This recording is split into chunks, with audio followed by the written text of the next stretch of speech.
The classic 1961 film The Guns of Navarone is one of my favorites.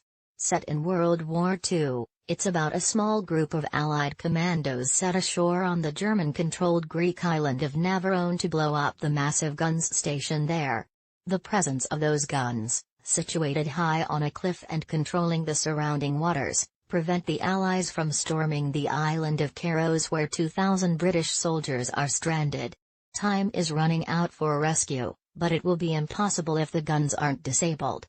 In other words, the fate of 2,000 men rests on the shoulders of the small group of men sent to destroy those guns of Navarone. No small responsibility. As the film progresses, American Keith Mallory, played by Gregory Peck, takes charge of the group. At one critical point, he makes the difficult decision to leave one of their wounded comrades behind, in the hands of the Germans, in order to safeguard the success of the overall mission.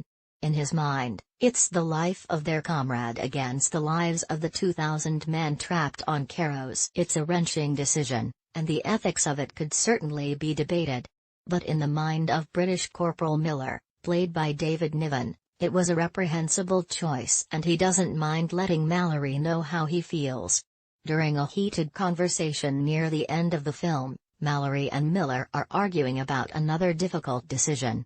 Miller obviously has no taste for military officers who have to make the kind of morally ambiguous calls like the one Mallory made earlier. During the conversation, Miller tells Mallory that he never let them make me an officer. I don't want the responsibility.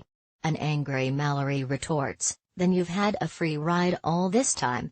Someone's got to take the responsibility. Someone's got to take the responsibility. That's the nature of leadership. It's not always easy, fun, or enjoyable. There are going to be times you'll want to run the other way. But you can't, because the responsibility is still yours whether you take it or not. Men, that's the way it is when it comes to leading our families spiritually. We may not be called upon to make decisions affecting the lives of thousands, but we are called to shoulder the responsibility of leading our families, nurturing our wives, and teaching our children. The job is ours whether we like it or not. When God hands out responsibility, we can't shrug it off and say no thanks. We're still accountable. I need this message as much as the next guy.